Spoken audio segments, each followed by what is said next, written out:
What's up, you guys? Welcome to Sector for Nerds. Today I'm here to give you guys my thoughts on the brand new Star Wars game called Jedi Survivor. But first up, make sure you guys like this video and subscribe to the channel. If this is your first time here, hi, hello, welcome to my channel. I'm trying to reach 1,000 subscribers by the end of this year. If we do that, we will do a watch party live stream of an entire Star Wars trilogy. As far as which trilogy that we do, I will do a poll down the line. We just recently passed 700 subscribers, so thank you guys so much for that. We are reaching ever so closer to my 1,000 subscriber goal. So if you haven't yet, please subscribe, and if you have, tell your friends, family, neighbors, let them know that this is the place to be. And if you could as well, head over to my other YouTube channel called Top 10 Character Moments and subscribe there as well. It's a place where I solely create top 10 videos on my favorite characters' moments and why I like them so much. Alright guys, now that we've got all the pleasantries out of the way, let's get into talking about Jedi Survivor. We're going to talk about the good, the bad, the ugly, and everything in between. Now overall, you guys, I really did enjoy this game. All of Cal's abilities that you can use in this game, you know, whether it be stuff with the sabers, there were 5 different options for lightsabers. And I think my go-tos were always like the single blade and the crossguard. Those were like, that was sort of my pattern, my combination that I really like to use. My single blade I would use for like the basic attacks and stuff. But whenever I wanted to go for those power strikes, that's when the crossguard really came in handy. I did like the 2 lightsabers, you know, the dual wields and stuff. Like, they had some nice quickness and speed to their strikes. But at the end of the day, I just love that you had options to choose from with the lightsabers. I would say my only complaint with the Force abilities would have been the mind trick, because you could really only use it on 1 enemy at a time. And sometimes 2, I guess, like if you upgraded it more. But for like half of the troopers in the game, you couldn't use the mind trick on, which to me was kind of ridiculous. Because it's like, I remember in The Force Unleashed, like you could use that mind trick on pretty much anybody short of like the bosses and stuff. But like any type of trooper, whether it was like a trooper with a jetpack or anything to your basic stormtrooper, all of them could be influenced by the mind trick, where it felt like the only 2 things that could be affected by it were the stormtrooper and the scout trooper, and that was it. And I don't know, maybe I just didn't upgrade the mind trick all the way or whatever abilities I could with that. I don't know. But at the end of the day, then that still to me is just kind of stupid. My other big criticism with the game, and it's something that I continuously brought up during my gameplay, is that there were way too many moments with puzzles and parkour. And listen, once again, I understand why it was done. It's meant to prolong the game. It's meant to, you know, put more stuff in the game to make it a challenge. And it's like, okay, I get it. But it was getting to the point where with some of those things where it was taking me like freaking 20, 30 minutes to figure something out. And listen, it's like if I had that kind of time to play video games, like I would. But at the end of the day, it's like there were some times where I was recording a video where I would have to stop recording a video, go to work, and then come back and record the rest of it afterward because I couldn't freaking figure out what I was doing. Luckily, my brother was way ahead of me in the game or whatever, so there were some moments where I could like text or call him and he'd be able to help me out a little bit. But it's like between that and also like how long it takes you to get to each destination, it's like we could cut half of that out. I was there for the story and the combat. But it felt like there were a lot of times when like I would record for an hour, right? Like a lot of those episodes I would record for an hour.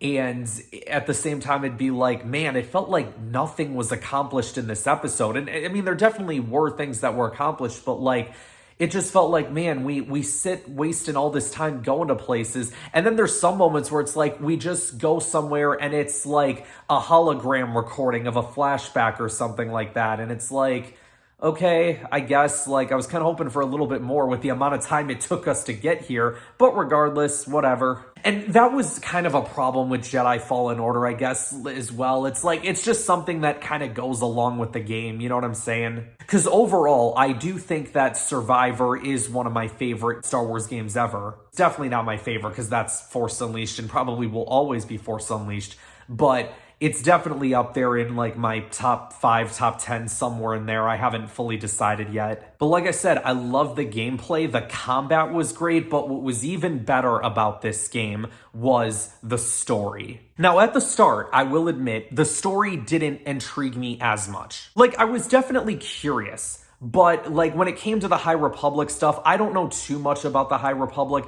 I got a bunch of High Republic books sitting on my shelf that I've like never read. I've only read like halfway through the first book, and that was like, I feel like years ago at this point. So it's just like, yeah, I don't know. Maybe I'll get to it at some point. Maybe I won't. But I mean, when I was playing through the game and we get to meet Dagan Gera, like I was definitely curious about that. Like, oh, okay, this dude doesn't seem like a good guy. Him turning the crystal red and everything like on screen, that was dope. Obviously, we've heard of crystals changing colors and stuff and sort of how that concept works, but to actually see it on screen was pretty cool. That's why I wish in Tales of the Jedi, you guys, they would have had the part in the Ahsoka novel where Ahsoka takes the Inquisitor saber, like she takes the crystals out of the saber and turns them from red to white and sort of purifies them. I wish that would have been shown. But yeah, the High Republic stuff did take up like the first like half of this game, or maybe even a little over half of the game, because you end up beating Dagan Gera and it's like, all right, it still feels like there's more to this story here. And I had said like during the game as well, like once everything was going good and Cal and Merrin had their moment, which we're going to get into in a second. But after that, I'm like, man, all right, where is this all about to go wrong? Like things are going too good here. And then of course it's because freaking Bodemeister, whatever his last name is, we'll just call him Bode, I guess. But that shocked me. And it really shocked me that he was not only a traitor, but also had force powers. I'm so glad that I didn't get spoiled on that. And there really wasn't anything in this game that luckily I got that I didn't get spoiled on. There was one image that I saw, and that was it. And that was of the first time where Cal and Merrin had kissed. And at first I'm like, oh, what the fuck? And then I'm like, oh, but wait, that I also just got spoiled on this. So then like every time I would go on YouTube on my phone, because that's where I saw it, was on freaking YouTube, of course, because people were already posting spoilers on day one of the game being out. But then I sat there, I'm like, well, if I cover up part of my screen and I just look at my search bar, then I won't see any spoilers. Literally what I did for everything YouTube-wise, like whether it was on my phone, my iPad, my computer, like every time I went on YouTube, like I would just cover up the majority of the screen until I got to where I needed to go. Because I'm like, all right, if I got spoiled on this, then oh wait, okay, there was one other thing that I got spoiled on, but it had nothing to do with the main gameplay story. It was something that happens like later on after you defeat all of the bounty hunters, and that's when Boba Fett makes his appearance in the game. Now, I didn't end up playing through that because I'm not about to go through and play all that bounty hunter stuff. I just didn't have any interest in that. But I did watch a clip of Boba Fett being there, and it was so cool. I loved it. But let's talk about my boy Cal, and we got to talk about him and Merrin finally together. Dude, I feel like, and I think a lot of people can speak to this, the moment that Merrin like removed her hood and like you saw her face, it's like, okay, she's hot. And I'm like, I want them to be a thing. Like from the moment Merrin makes an appearance in this game, I'm like, all right, here we go. Like this is, oh, I can't wait for this. Their story throughout this game was easily one of my favorite parts about the game. I'm not a huge romance guy, if I'm being real. It's like, I'm not gonna sit down and watch like a freaking romance movie or anything like that, you know what I'm saying? But I like shipping, I guess, is the way to put it. I love shipping characters together that I really like and that I feel like fit well together. And I think there's a lot of people that feel the same way. And there were definitely moments where some of the dialogue could have been corny, but personally, I didn't think it was. Like, to me, when I say corny lines, what's a good example? Like, I guess Anakin, from what I've seen, like Anakin and Padme in Attack of the Clones, that one scene of them sitting down in the dark room and like some of the dialogue there, like, I'm haunted by the kiss you should never have given me, and you are in my very soul. Like, every time I watch that scene, I just like cringe at some of the lines that are in there because just personally, I wasn't a fan of it. I didn't like the romance story between Anakin and Padme, but the way that they did it here, and especially with Cal too, because Cal is a Jedi, and Jedi are forbidden from attachments. But I think the way that Cal went about things is probably like the best way that you could have done it, with the exception of Kanan, because I think like Kanan is the ultimate example of how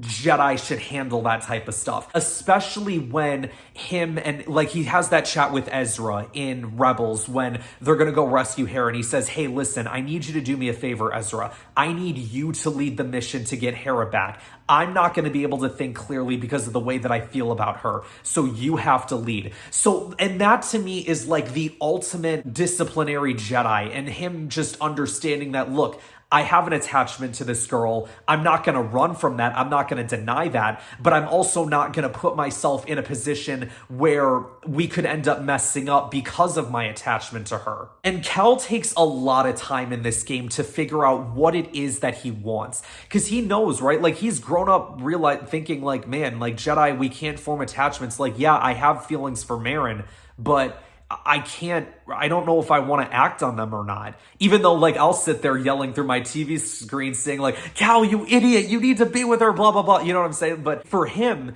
it's a lot more complicated than that. And that moment when they're out there in the desert, when everything's going good, right? Like, they're all at that campfire, everything's going good, and then they go off and they have their own chat. And he says, look, the order's gone. It's time to leave it behind. And I know what I want now. Like, that was like the most ultimate, like, satisfying moment of that entire game. Because it's again, it wasn't just an easy, like, okay, I'm just gonna give in and let's go riding off into the sunset and do whatever. It was never that easy. But I think Cal, like, again, understanding the order is gone, like, it's not coming back. Heck, we destroyed a holocron in the first game that sort of it prevents us from bringing the order back, right? Like, if they would have kept that holocron, there was maybe a chance of rebuilding a new Jedi Order, but Cal made the decision to destroy that. And I think that also kind of plays part into the decision as well. It's like, all right, the Jedi are clearly gone. It's like, I'm not running from that path, but I can leave some of the hypocrisy behind, right? One of the lines in Clone Wars where Ahsoka says really always stuck with me, where she says, I get so confused sometimes because it's forbidden for Jedi to form attachments, yet we're supposed to be compassionate. Which, it's true. It's very much like a double standard. You know what I'm saying? Again, Cal coming to the realization of that, and like just the line of, I know what I want now, is like, oh, let's go. And then for Marin to just smile, like, I was waiting for, like, all right, where's like a corny line or whatever, but she just says, took you long enough. I'm like, perfect. That's all I want from this scene. Perfect. And then like the kiss and everything, it was perfect. Marin was patient with him too, you know? Because she understands, you know, like the Jedi, they got a few things right. They got some things wrong. She knows. But in the end, she got her man, and I was sitting there happy, overjoyed. Good job, Cal. But there was a moment where I thought, oh, they gave it to us. Now they're going to take it away, aren't they? Which luckily they didn't. But like at the end of the game, when, like during that final cutscene with Bode, and he starts force choking her, I'm like, oh, you are not about to kill her. And I'm like, oh, maybe this is what's going to send Cal down the dark path, like, for good, because we see him toy with the dark side in this game. That is one of the things you do, is you tap into the dark side and you start killing enemies easier, so that made it fun. It's like, Cal, you're not supposed to be doing this. And that is a danger to it, right? Like, attachment, it does lead to jealousy and greed and all this other stuff, as Yoda would say, right? So again, that's where I don't think Cal got it completely right, but I think he got it more right than perhaps other Jedi like Anakin. But also, it was also his attachment to Marin that also was able to bring him back, right? Because like right when he's choking that officer and Marin says, we've lost enough to the Empire, I'm not losing you too. And it's kind of like that moment that kind of like snaps him out of it, and he's like, you won't. But yeah, I thought they were gonna kill Marin for a second. I'm like, you better not do this to me. Don't you dare. You already took freaking Seer from us, which we'll get into momentarily, but you're not taking Marin too. And luckily they didn't. But speaking of Seer, let's talk about Seer, because holy crap did she have an arc in this game. The first half of the game, we really didn't see her as much. It was more so like the mid part of the game where we start to see more of her, and we actually get to play as her, right? Like after Cal goes after Bode and Cal loses his consciousness for a bit, and so we start playing as Seer, and she's taking down people, no problem, but she's also a skilled Jedi Knight at this point. And I remember like when she said like, BD, take this to the Mantis, and I'm like, all right, she's gonna buy time, who's walking out that door? And I'm just thinking like, all right, it's either gonna be like some stormtroopers, it could be some purge troopers. I'm like, oh, maybe it's gonna be like an Inquisitor or something like that. And then the door opens and it's Vader, and I'm just like, Oh my god, oh my god, oh my god, oh my god! That Vader fight, bro, was lit. I kept getting my ass kicked by him, but I was like, I don't even care. Like, it's freaking Vader. Like, it makes sense for it to be a difficult challenge. The boat fight really pissed me off, but like the Vader fight, like, it definitely annoyed me, but I think only because, like, I just didn't want to have to fight him the entire time I was recording the video, because it's like, all right, I do want to move on with the story. I do want to get on to other things, but like, hell, the next time I go and play through that game, like, I'll sit there and try and beat him on Jedi Knight difficulty. Like, I'm all for it. If I have the time to spend multiple hours just fighting that boss, I will do it. Like, because when I played through Kingdom Hearts or whatever, like, some of those boss fights would take me hours to complete, just because, and more so in the earlier Kingdom Hearts games, like, especially Kingdom Hearts 1, what's a good example? Like, the fight with Ursula. Like, that underwater battle or whatever took me, like, multiple hours to complete, and it was a fight that frustrated me, but then once I finally beat it, I was like, let's go. Random swerve there into random tangent into Kingdom Hearts, but we'll bring it back. I will say, I wish you would have been able to have like all of your health stims that you collect throughout the game, because I'm like, oh, well, it kind of feels like I did that all for nothing. But I also was thinking that, like, the Vader fight was going to be the final battle. So it's like, all right, Seer has 4 health stims, which is like, I guess it's fine. But, like, I don't know. It's like, if I would have had, like, 8 health stims, I could have taken him. Well, but even then, I guess some of Vader's attacks, it's like he was, like, 1 shot or 2 shots and I'm dead. So, you know what? Maybe not. I don't know. But I loved it. And they got me. I'm like, oh my gosh, Seer just stabbed Vader. What the heck? And then I was like, oh, and then the way the camera zoomed out, that was such a brilliant idea. And to see that, like, Seer was the one who was stabbed. Like, I almost imagine, like, that's how the original Ahsoka versus Vader fight would have been shot. Like, when Ahsoka leaps up to cut Vader's mask, I think this is something that Dave has talked about, and it's been in, I think, like a book as well, where like Ahsoka would cut the helmet, but then like as she does so, Vader brings the saber up and stabs her, and the last thing she sees before she dies is the eye of Anakin Skywalker, which is really sad and dark. But then Cal ends up coming back, and then I'm like, all right, well, why didn't Vader, like, did Vader not know that he was coming back, or did he just not care? I guess Seer did take a lot out of him, so he's probably just like, all right, screw it, I'm getting out of here. But I also did love that, like, he didn't even wait for her to die. It was just like, he knew, like, all right, I got you. I'm not gonna wait for you to fall to the ground. I'm done. I think if there's a third game, it is, like, inevitable that Cal and Vader have a fight in that game, and maybe that's like the end of Cal, or I don't know what you do, because you're obviously not going to kill Vader, but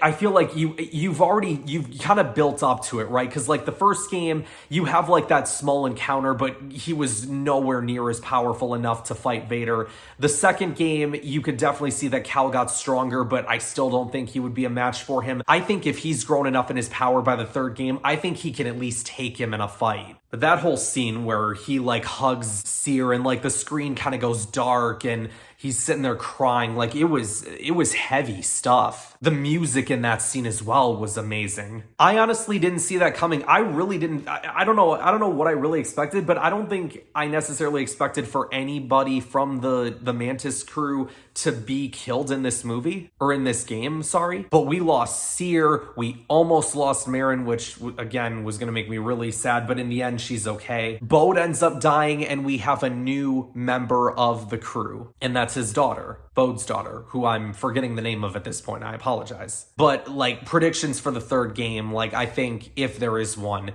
Cal and Marin are going to raise this child as like their own, like they're basically going to be her new parents. We're going to see more of the path, I got a feeling, right? Because that was something that was a big part of the game. Something that was a big part of Kenobi as well was the path. Which is why I was surprised, like we didn't see somebody like Quinlan Vos in this game who was, you know, supposedly a part of the path. And, you know, maybe that's something we get in the third game, or we get more people that were involved with the path in that movie. Heck, maybe we get, I forget the character's name, but Ice Cube's son that was in Kenobi, like maybe he makes an appearance in the third game. And I would love it if they just had this place that became a safe haven for all of those people. And then, like, let's just say, even if you didn't want to do a third game and it's just Cal and them, like, living on this planet, you could also maybe, you know, make the excuse of why he wasn't there in the movies is because he was just on this place the whole time. I would love to see Cal Kestis make an appearance in some movies or some TV shows. I really thought he should have been in Kenobi. And honestly, if you're gonna make a season 2 of Kenobi, you should put Cal Kestis in that game and make that as like a bridge between the second game and the third game. I would love that. Yeah, because we've got this new home base in Tanalorr. That's the name of the planet. The other question then could be, is the Empire going to find it? And maybe that's what happens in the third game as well. Maybe that's what leads to a battle between Cal Kestis and Darth Vader. I do appreciate, though, like, the fact that there were consequences to Vader being there, because very few people survive an encounter with Vader. If you do, you don't walk out the same. Like, I remember in Rebels Season 2, when, like, that first episode that Vader was in, people, like, they survived, but they barely made it out. And then by the time of that Twilight of the Apprentice finale, there definitely were consequences. In Jedi Fallen Order, it was like they survived against Vader, but it was like, you know, nothing of consequence really happened. But in this one, consequences were definitely there, and I think it was definitely needed. So then it's like, all right, if Cal does fight Vader in the third game, somebody's got to go, whether it's him, whether it's Merrin. As much as I don't want it to happen, I feel like someone's gonna have to go. I honestly hope that Cal Kestis can survive and they carry him through into, like, the time of the Mandoverse, because he could still be kicking during that time. Put him in the Mandalorian. It's like, I wanted Starkiller to be in the movies and shows for the longest time, but I know that's never gonna happen. So it's like, if I can't do that, you gotta at least give me Cal Kestis. Yeah, you guys, I think I've pretty much given all my thoughts that I have on this game and predictions for the next game, should there be one. And I really think there should. I think this should end up being a trilogy, and you find a way to close this out. Realistically, I would love it if, you know, Cal and Merrin have their little family. They all get out of it unfazed, and they get to live their lives together. But unfortunately, I have a gut feeling that that's probably not going to happen. They have it for now, but we'll see what happens later. Thank you guys so much for checking out this video. Make sure you guys like this video, subscribe to the channel, share this video with others to help support the channel, and I will see you guys next time.